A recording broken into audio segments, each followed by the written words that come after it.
Hi everybody, welcome back.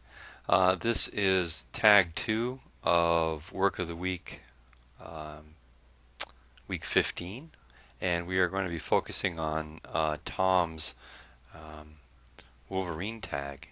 So I created an apply image here just so we could see the finished product, and then I'm going to go back through the layers. But notice one thing. If this is the center, look how many lines are coming out from the center to each corner of the border of the tag, right? You've got this line, you've got this line coming out through the C4D, you've got this line, you've got this line, you've got this line, you've got this line, you've got the laser coming from the gun, you've got the background coming out. It's like, almost like a star with all these radiating different um, rays coming out from the center, which I think is pretty clever. It shows a lot of depth, doesn't it?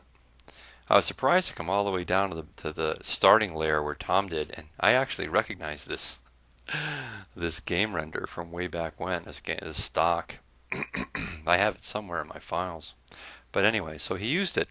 Look at the light in here. Light, really terrific. That's a really smart way to start. Plus, you have this very linear block in the back. All right, let's see. Where do we begin here? Right here. Okay, he used a gradient map set on luminosity. He added the render and set the render to linear dodge, and then he added another render and put it to color dodge. And you can see kind of the glowing ghost-like vapor that is around it.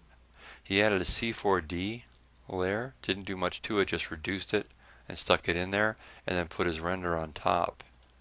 And there you have it. Looks like he went around and blended it. There's a lot of different ways that you can do that, as you might know.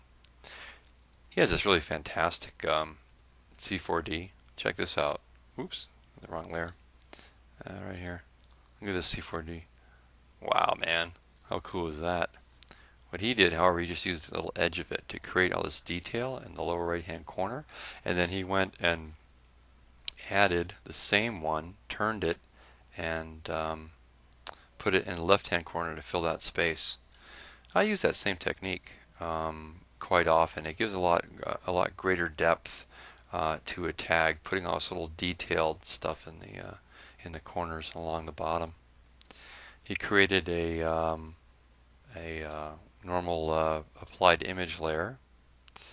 Going through, we put a photo filter on, gradient map layer, and again another applied image, perhaps burned and dodged over the piece.